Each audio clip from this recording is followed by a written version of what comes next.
Hello बच्चों, मैं the biologist स्वागत करता हूं आपका मेरे चैनल पर। आज का टॉपिक पता ही है आपको, लास्ट वीडियो में आप जान सकते हो इस बारे में। आज डिस्कस करने वाले हैं एम फेज को लेकर।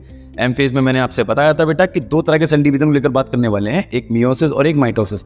टाइम कम लेना है, काम ज़्यादा करना है, तो आज सिर्फ और सिर्फ माइटोसिस को डिस्कस करने वाले हैं। तो माइटोसिस के अंदर भी आपको दो चीज़ें पढ़ने को मिले बेटा, एक कैरियोकाइनेसिस और एक साइटोकाइनेसिस।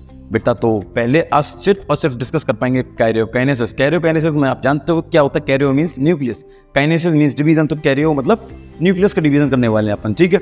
तो माइटोसिस जो है आपका एक इक्वेशनल डिवीजन है, यानी कि अगर कोई सेल है बेटा आपका 2n, तो 2n सेल अगर डिवाइड करेगा तो 2n में ही डिवाइड करेगा। There is no reduction of the chromosome, so it is also termed as multiplication division, यानी कि नंबर ऑफ सेल्स का काउंट जो बढ़ेगा इक्वली डिवाइड करते हुए जाएगा। एक सेल से दो सेल बने, दो से चार बने, चार से आठ बने, इस तरह से डिवाइड करता है। There is no reduction of the chromosome, okay, इसीलिए इसको हम इक्वेशनल डिवीजन भी बोलते हैं। अब कैरियोकाइनेसिस को करने के लिए कोई भी सेल यानी कि सोमेटिक सेल को देना पड़ता है एग्जाम कौन सा, पीमेट। पीमेट एक ट्रिक बनाई है जिसमें आप बेहतर तरीके से याद रख पाओगे कौन कौन से सेल्स की फेजेस होती हैं। तो जो फेजेस है बेटा, पहला फेज है प्रोफेज, मेटाफेज, एनाफेज और टीलोफेज, ठीक है।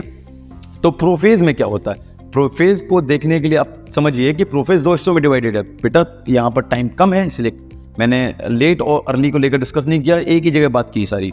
तो बेटा प्रोफेज का सीधा सीधा मुद्दा यह है कि जो भी क्रोमोसोमल मटेरियल है उसको कंडेंस करना है, ठीक। दूसरा काम, जो आपका न्यूक्लियर मेम्ब्रेन है या जो भी सेल ऑर्गेनेलीज है उनका सबका क्या होगा, डिसअपीयरेंस होगा, यानी कि जैसे माइटोकॉन्ड्रिया है या फिर कोई भी और छोटे मोटे सेल ऑर्गेनेलीज होते हैं वो सब क्या हो जाएंगे, डिसअपीयर हो जाएंगे। बचेगा कौन कौन, क्रोमोसोमल मटेरियल जो कि कंडेंस हो चुका है, ठीक है। और कौन बचेगा, सेंट्रियोल्स जो कहाँ भाग रहे हैं, अलग अलग पोल्स की तरफ भाग रहे हैं, ठीक। उसके बाद सेल एंटर करेगा कहाँ, मेटाफेज की तरफ। मेटाफेज ही आ रहा है नेक्स्ट। तो मेटाफेज में एंट्री करते ही बेटा जो भी स्पिंडल फाइबर्स बने थे अब उनका अटैचमेंट होगा किसके साथ, जो आपके क्रोमोसोमल काइनेटोकोर्स होते हैं वहां पर। क्रोमोसोम के एक किनारे पर बीच में एक थिक सी प्लेट होती है, वहां से क्या होता है आपके स्पिंडल फाइबर्स जो अटैच हो जाते हैं, ठीक है। नाउ अब वो एक छोटा सा पुल क्रिएट करते हैं जिसकी वजह से क्रोमोसोमल या क्रोमोसोम्स जो हैं आपके अरेंज हो जाते हैं एक पर्टिकुलर प्लेट पर, एक अलाइन हो जाते हैं सीधे लाइन में। अब जब वो अलाइन हो चुके हैं तो उस प्लेट को अपन क्या बोल रहे हैं, इक्वेटर, यानी कि मेटाफेज प्लेट पर, ठीक। Now metaphase is complete. अब अगली स्टेज कौन सी आती है बेटा, एनाफेज। अब एनाफेज में क्या हो रहा है, जो भी आपके क्रोमोसोम सिस्टर क्रोमेटिड्स थे या फिर मैं बोलूं क्रोमोसोम्स थे वो एक दूसरे से पुल कर रहे हैं।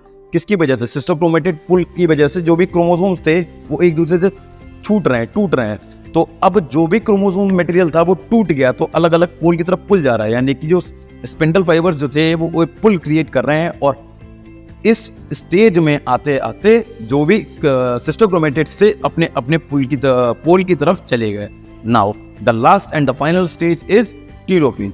टीलोफेज में क्या हो रहा है बेटा, ये फाइनल स्टेज है। अब यहाँ पर पहुंचते ही अपने अपने पोल्स पर पहुंच गए। नाउ अब दो अलग अलग जगह पर क्या बना, आपका न्यूक्लियस बना, ठीक है। न्यूक्लियस बनने का तरीका क्या है, क्रोमोसोमल मटेरियल पहुंच गया, अब वापस से reappearance of the cell nuclear membrane is also takes place and जो क्रोमोसोम अभी कंडेंस हुए थे प्रोफेज में अब वापस से क्या हो जाएंगे बेटा, डीकंडेंसेशन हो जाएगा और बाकी के जो भी सेलुलर डेब्रिस है वो सब वापस रीअपीयर हो जाएगा।